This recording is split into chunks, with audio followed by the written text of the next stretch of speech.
नमस्कार दोस्तों, अष्टविनायक एकेडमी के नए ट्यूटोरियल में आपका बहुत स्वागत है। तो इसके पहले मैंने मेटलर्जी ये चैप्टर के लिए 2 वीडियोस बना दिए हैं। तो उसमें हमने फिजिकल प्रॉपर्टीज़ ऑफ मेटल्स के बारे में पढ़ा है और केमिकल प्रॉपर्टीज़ ऑफ मेटल्स के बारे में पढ़ा है। अब हम इसमें chemical properties of non metals से शुरू करेंगे। तो नॉन मेटल्स क्या है? Non metals are a collection of elements having less similarity in physical and chemical properties. Non metals are also called electronegative. जैसे कि मैंने बताया था आपको कि मेटल्स क्या करते हैं, मेटल्स इलेक्ट्रॉन को देते हैं। तो मेटल्स जो इलेक्ट्रॉन जो है वो देते हैं, तो इसलिए मेटल्स जो है उसको पॉजिटिव इलेक्ट्रॉन्स होते हैं। और नॉन मेटल्स क्या होते हैं, वो इलेक्ट्रॉन्स को एक्सेप्ट करते हैं। नॉन मेटल जनरली क्या होते हैं, इलेक्ट्रॉन्स को क्या करते हैं, एक्सेप्ट करते हैं। इसीलिए उनका क्या होता है, वो निगेटिव होते हैं, उनके ऊपर निगेटिव चार्ज होता है। तो इसीलिए इन्हें हम इलेक्ट्रोनेगेटिव एलिमेंट भी कहते हैं। ठीक है। तो अब देखेंगे कि नॉन मेटल के साथ बाकी लोगों का रिएक्शन का क्या फर्क पड़ता है, क्या होता है। तो reaction of non metal with oxygen, जब किसी भी नॉन मेटल का ऑक्सीजन के साथ रिएक्शन होता है तो उसके ऑक्साइड बना देते हैं। हाँ, या तो वो एसिडिक होता है या तो न्यूट्रल होता है। जैसे कार्बन के साथ, जब उन्होंने कार्बन के साथ क्या बनाया, ऑक्सीजन का, कार्बन का ऑक्सीजन के साथ रिएक्शन बनाया तो क्या बनाया, CO2 बनाया। ठीक है। उसी तरीके से कार्बन के जब 2 मॉलिक्यूल के साथ ऑक्सीजन का रिएक्शन हुआ तो उन्होंने कार्बन मोनोऑक्साइड बनाया। तो एक तरफ देख रहे हैं कि जब ऑक्सीजन के साथ रिएक्ट कर रहा है तो एसिडिक भी बना रहा है, और दूसरी तरफ क्या हो रहा है, वो न्यूट्रल भी बना रहा है। तो इसी तरीके से नॉन मेटल जब ऑक्सीजन के साथ रिएक्ट करते हैं तो वो एसिडिक भी बना सकते हैं और न्यूट्रल भी बना सकते हैं। ठीक है। अब देखते हैं reaction of non metals with water. तो जनरली क्या है कि नॉन मेटल वाटर के साथ रिएक्ट नहीं करते, लेकिन सब में एक हेलोजन, ये याद रखिए, हेलोजन जो है वो क्या है, एक्सेप्शन है। तो एक्सेप्शन क्या है कि हेलोजन वाटर के साथ रिएक्ट करता है। ठीक है। तो chlorine on dissolving in water gives the following. जैसे क्लोरीन को हम लोग वाटर के साथ करेंगे तो हाइड्रोक्लोराइड बनेगा जो कि लिक्विड में बनेगा। ठीक है। तो जनरली नॉन मेटल्स वाटर के साथ रिएक्ट नहीं करते। दूसरा है reaction of dilute acid with non metals. तो जैसे वो वाटर के साथ रिएक्ट नहीं करते, इसी तरह से वो नॉन मेटल के साथ भी रिएक्ट नहीं करते। ठीक है। तो इसका एक एक्सेप्शन क्या है, हेलोजन। जैसे यहाँ पे क्लोरीन देखो, हाइड्रोब्रोमीन के साथ रिएक्ट करके HCl और ब्रोमीन बना रहा है। Reaction of metal with hydrogen. तो जनरली दोस्तों कि नॉन मेटल्स हाइड्रोजन के साथ रिएक्ट करते हैं, बट देर हमेशा नहीं करेंगे। उसके लिए एक प्रॉपर टेम्परेचर चाहिए, प्रेशर चाहिए और कैटलिस्ट भी चाहिए। जैसे यहाँ पे देखिए, सल्फर ने रिएक्ट किया हाइड्रोजन के साथ तो क्या बना, हाइड्रोजन सल्फाइड।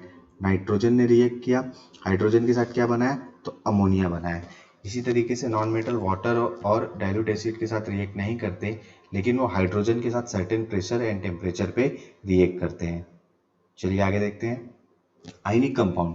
आयनिक कंपाउंड क्या होता है, the compound form from 2 unit namely cation and anion. अब केटायन और एनियन क्या, केटायन मतलब निगेटिव चार्ज, एनियन मतलब पॉजिटिव चार्ज। तो जनरली जब, जैसे कि मैंने आपको एक एग्जांपल दिया गया, सोडियम, सोडियम का एटॉमिक नंबर क्या है, 11। ठीक है। उसको जब हम करेंगे तो क्या आ जाएगा, 281। और एक दिया था क्लोरीन, क्लोरीन का एटॉमिक नंबर क्या है, 17, उसको क्या हो जाएगा, एटॉमिक डिस्ट्रीब्यूशन 2, 8 और 7। यहाँ पे क्या होता है, सोडियम एक इलेक्ट्रॉन इसको देता है, जब दोनों मिलके क्या बनाते हैं, NaCl2, दोनों Cl सोडियम क्लोराइड बनाते हैं। तो सोडियम एक इलेक्ट्रॉन देता है, इसीलिए क्या हो गया, पॉजिटिव चार्ज। क्लोरीन जो है एक इलेक्ट्रॉन लेता है, इसलिए निगेटिव चार्ज बना है। तो दोनों जब आपस में मिलकर एक एक बनाते हैं कंपाउंड, तो उन्हें क्या बोलते हैं, उन्हें आयनिक कंपाउंड बोलते हैं। उन्हें क्या बोलते हैं, आयनिक कंपाउंड बोलते हैं। ठीक है। तो दोनों के बीच में जब दोनों एक दूसरे का कंपाउंड बनाते हैं तो दोनों अपोजिट होते हैं, एक होता है प्लस पॉजिटिव चार्ज, दूसरा होता है नेगेटिव चार्ज। तो दोनों के बीच में एक अट्रैक्शन रहता है, जिसे हम लोग क्या बोलते हैं, इलेक्ट्रोस्टैटिक फोर्स, जिसे क्या बोलते हैं, इलेक्ट्रोस्टैटिक फोर्स ऑफ अट्रैक्शन। ठीक है। तो इन दोनों के बीच में जो फोर्स ऑफ अट्रैक्शन होता है उसे हम लोग बोलते हैं आयनिक बॉन्ड। दोनों मिलके एक दूसरे के प्रति एक उनका बॉन्ड होता है, तो उस बॉन्ड को बोलते हैं आयनिक बॉन्ड। और दोनों मिलने के बाद जब कंपाउंड बन जाता है तो उसे आयनिक कंपाउंड बोलते हैं। इसे याद रखना है आपको। तो the number of cation and ions in compound and the magnitude of the electric charge on this such that the positive and negative charges balances each other. सही बात है, एक दूसरे को बैलेंस कर रहे हैं, 2 8 बना रहे हैं। Ionic compounds are crystalline in nature. The surface of all the particles of a crystalline substance have a definite shape and are smooth and shiny. The regular arrangements of ion in the solid ionic compound is responsible for their crystalline nature. मतलब कहना क्या चाहता है ये कि जो उनके बीच में जो इलेक्ट्रॉन्स है, इलेक्ट्रॉन्स के बीच में जितना बॉन्डिंग रहेगा उसके ऊपर ही उनका नेचर डिफाइन करेगा। क्रिस्टलाइन होता है, क्रिस्टलाइन इन नेचर। मतलब क्यों क्रिस्टलाइन होता है? क्रिस्टलाइन मतलब वो सॉलिड होते हैं। क्यों सॉलिड होते हैं? क्योंकि दोनों एक दूसरे के ऊपर आकर्षित करके रखते हैं। They are attracting each other because they are having opposite charge. इसीलिए जैसा उनका surface of all the particle have a different, मतलब उनके जितने भी पार्टिकल्स है उनका अलग अलग शेप होता है। ठीक है, तो arrangement of ion is different in different ionic compound and therefore the shape of their crystal are different. The main factor that determine the general arrangement of ion in crystal is the attractive force between opposite charge ion and the repulsive force between similar charge। Generally कोई भी जब हम लोग ionic compound बनाते हैं तो उनके बीच में जो अट्रैक्शन होता है, अगर अपोजिट रहेंगे, अगर प्लस और माइनस रहेगा तो क्या होगा? दोनों के बीच में अट्रैक्शन रहेगा। लेकिन अगर दोनों सेम रहेंगे, पॉजिटिव पॉजिटिव या निगेटिव निगेटिव सेम चार्ज रहेंगे, तो दोनों में रिपल्सिव एक फोर्स रहेगा। तो इन फोर्सेस के आधार पर उनका क्रिस्टलाइन नेचर ये डिफाइन करता है। ठीक है, तो because of this the generally crystalline structure has negative ions arrange around a positive ion and positive ions arrange around a negative ion. Two of the important factor responsible for a certain are as follow: size of the positive and negatively charge ions, magnitude of the electric charge on the ions. अभी वो क्या बोल रहा है कि positive charge के ऊपर वो नेगेटिव चार्ज रहते हैं और नेगेटिव चार्ज के ऊपर पॉजिटिव चार्ज रहते हैं। और इनका जो क्रिस्टल स्ट्रक्चर किसके ऊपर रहता है कि ये पॉजिटिव और नेगेटिव चार्ज जो है उनका साइज क्या है। और तीसरा क्या होता है कि मैग्नीट्यूड क्या है। मैग्नीट्यूड मतलब वो पॉजिटिव है या नेगेटिव है। The electrostatic attraction in the neighbouring ion with opposite charge is very strong. ठीक है, अपोजिट रहेंगे तो दोनों में इलेक्ट्रोस्टैटिक अट्रैक्शन ज़्यादा रहेगा, क्योंकि that is why the melting point of ionic compounds are high, also the ionic compounds are hard and brittle. ठीक है, मेल्टिंग पॉइंट उनका हाई रहता है। क्यों हाई रहता है? क्योंकि दोनों जब पॉजिटिव और नेगेटिव चार्ज एक दूसरे को बहुत अट्रैक्ट करके रखते हैं तो उनको अलग करने के लिए हमें बहुत ज़्यादा हीट देना पड़ता है, इसीलिए उनका मेल्टिंग पॉइंट बहुत ज़्यादा होता है। और ये एकदम सॉलिड होते हैं, हार्ड होते हैं, ब्रिटल होते हैं, क्योंकि सारे आयंस एक दूसरे को पकड़ कर रखते हैं। तो आपको समझ में आ गया होगा कि आयनिक कंपाउंड क्या होता है कि जब आयनिक दो जो कैटायन एनायन रहते हैं उनके बीच में जो अट्रैक्शन होता है उससे आयनिक बॉन्ड करते हैं और दोनों मिलकर जिस कंपाउंड को बनाते हैं उसे आयनिक कंपाउंड रहता है। Ionic compound generally crystalline in nature होते हैं। अगर दोनों सेम चार्ज रहेगा तो दोनों एक दूसरे को अट्रैक्ट करेंगे, अगर डिफरेंट चार्ज रहेगा तो दोनों एक दूसरे को क्या करेंगे? रिपल्सिव करेंगे। तो उसी अट्रैक्शन और रिपल्सन के आधार पर इनका जो क्रिस्टलाइन नेचर डिफाइन होता है। और जनरली दो फैक्टर है क्या? साइज ऑफ जो पॉजिटिव और नेगेटिव चार्ज है किसके अंदर? आयनिक कंपाउंड के अंदर उनका जो साइज है उसके ऊपर उनका क्रिस्टल स्ट्रक्चर डिपेंड करता है। और दूसरा मैग्नीट्यूड क्या है उनके ऊपर, ये पॉजिटिव है या नेगेटिव है। इसीलिए ये जब एक दूसरे को कंपाउंड पकड़ कर रखते हैं क्योंकि वो एक दूसरे को बैलेंस किए रहते हैं।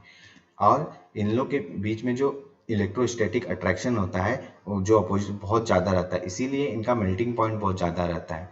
और ये जनरली हार्ड रहते हैं क्योंकि सब एक इलेक्ट्रॉन्स जो आयंस है वो एक दूसरे को बॉन्ड बनाकर पकड़े हुए हैं। चलिए, आपको आयनिक कंपाउंड समझ में आया होगा। चलिए आगे देखते हैं।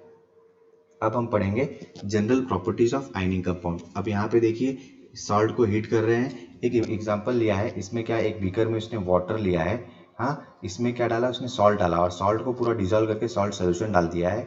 यहाँ पे उन्होंने 2 रॉड लगाया है, रॉड के बीच में एक लैंप लगा दिया है, यहाँ पर एक की है और यहाँ पे पॉजिटिव चार्ज आया, बैटरी लगाया है। बैटरी का पॉजिटिव चार्ज इधर है, इस तरफ पॉजिटिव चार्ज है, इस तरफ नेगेटिव चार्ज है।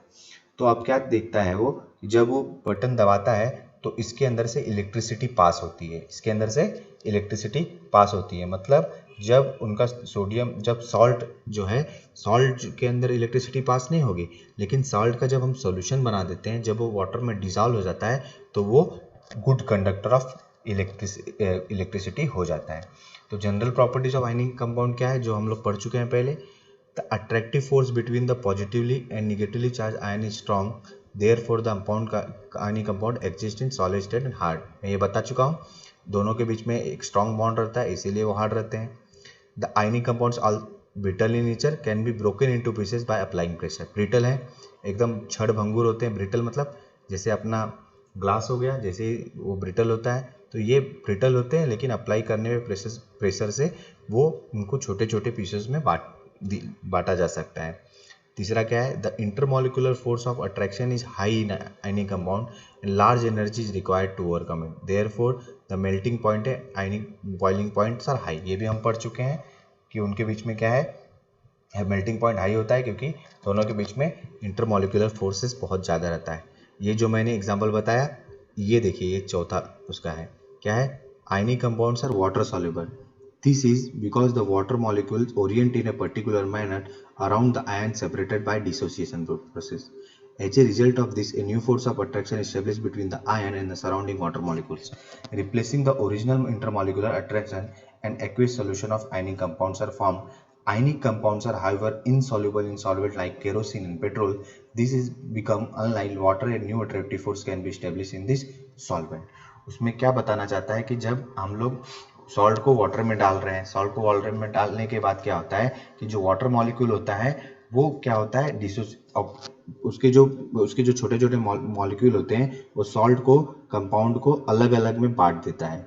उसमें जो कंपाउंड होते हैं उसको इंटरमॉलिक्यूलर फोर्स कम कर देता है। ये देखिए, this is because the water molecule Orient in a particular manner around the ion separated by dissociation process. इस प्रोसेस क्या बोलते हैं, डिसोसिएशन प्रोसेस। इसके कारण क्या होता है कि आयन और उसके जो अगल बगल में जो वाटर मॉलिक्यूल, दोनों के बीच में एक क्या होता है, एक अट्रैक्शन इस्टेब्लिश हो जाता है। और वो किसको रिप्लेस कर देता है, जो पहले का इंटरमॉलिक्यूलर अट्रैक्शन है, किसका, साल्ट में। सोडियम साल्ट मतलब NaCl2, यानी सोडियम और क्लोराइड के बीच में जो पहले का इंटरमॉलिक्यूलर फोर्स है उसको खत्म कर देता है, और सोडियम और वाटर का एक इंटरमॉलिक्यूलर फोर्स वो स्टेब्लिश कर देता है। इसी इंटरमॉलिक्यूलर फोर्स की वजह से क्या होता है, वो उसके अंदर इलेक्ट्रिसिटी पास होती है, वो गुड कंडक्टर ऑफ इलेक्ट्रिसिटी होता है।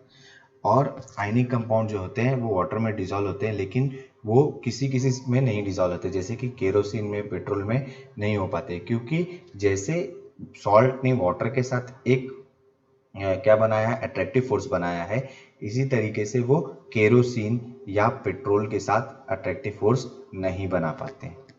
ओके, आपको समझ में आया होगा ये सब। चलिए आगे देखते हैं। आगे क्या है, the ionic compounds can not conduct electricity. जो मैंने बात बताया वही है कि सॉल्ट में अगर आप इलेक्ट्रिसिटी पास करेंगे नहीं होगा, लेकिन क्या होगा, जब वाटर में करेंगे सोल्यूबल हो जाएगा तो क्या होगा, इलेक्ट्रिसिटी पास करेगा। तो यही लिखा है, the ionic compound can not conduct electricity when salt in this state the ion can not leave their place. मतलब सॉल्ट जब सॉलिड में रहता है तो आयंस क्या होता है, अपनी जगह पे रहते हैं। However, in the fused molten state, they can conduct electricity, as in this state the ions are mobile. The aqueous solution of ionic compounds conduct electricity as they are contain the dissociated ion. Dissociated ion, जैसे पिछले वाले points में हमने बात किया, on passing current through the solution, the ions move to the opposite charged electrodes. Due to the electrical conductivity in a fused and dissolved state, the ionic compounds are also called electrolytes. तो ionic compounds को हम electrolytes कब बोलते हैं, जब वो electricity pass करते हैं। मतलब कब, जब उसका वो सोल्यूशन बन जाता है। तो इसमें क्या लिखा है कि आयनिक कंपाउंड इलेक्ट्रिसिटी नहीं पास करते जब सॉलिड रहते हैं, क्योंकि उनके जो आयंस है वो अपना जगह नहीं छोड़ सकते। लेकिन जब वो फ्यूज्ड स्टेट में या मोल्टेन स्टेट में रहते हैं तो उनके आयंस मोबाइल हो जाते हैं, क्योंकि उन लोग के जो आयंस और जो वाटर है के आयंस है उनके बीच में एक डिसोसिएटेड आयंस हो जाते हैं दोनों। इसीलिए जब हम करंट पास करते हैं तो वो अपोजिटली चार्ज इलेक्ट्रोड अगर रहेगा, एक पॉजिटिव रहेगा नेगेटिव रहेगा, तो उनके बीच में इलेक्ट्रिसिटी पास होगा। और इलेक्ट्रिसिटी पास होने के कारण ही जो आयनिक कंपाउंड्स के जो सोल्यूशन होते हैं उसे हम इलेक्ट्रोलाइट्स बोलते हैं। ठीक है, अब देखिए यहाँ पे दिखा है melting and boiling point of some ionic compound. अब देखिए वाटर का क्या है, वाटर का मेल्टिंग पॉइंट 0 है, 100 है। क्यों, क्योंकि वो नॉन आयनिक है। लेकिन जब ये देखिए सारे जिंक, क्लोराइड, ये सारे क्या है, आयनिक है। इनका मेल्टिंग पॉइंट देखिए, इसका 290, बॉइलिंग पॉइंट 732, मेल्टिंग पॉइंट 714, ये 1412, मेल्टिंग पॉइंट इतना हाई। तो जनरली जितने भी आयनिक कंपाउंड होते हैं उनके मेल्टिंग और आयनिक point melting point and boiling point क्या होते हैं, बहुत ज़्यादा हाई होता है। ठीक है, तो ये मुझे उम्मीद है कि आज मैंने जितना भी पढ़ाया आपको समझ में आया होगा। तो अगर आप चाहते हैं कि अगर मुझे प्रोत्साहित करना चाहते हैं कि मैं ऐसे ही लेक्चर आपके लिए और बनाऊं, तो कृपया करके मेरे इस वीडियो को ज़रूर आप लाइक कीजिए, आप मेरे चैनल को सब्सक्राइब कीजिए, ताकि जब मैं इसी तरीके से वीडियो बनाऊं तब आप तक पहुंचे। और आप चाहते हैं कि इसी तरह की जानकारी बाकी लोगों तक पहुंचे, तो आप मेरे इस वीडियो को ज़रूर शेयर कीजिए। तो थैंक यू वेरी मच।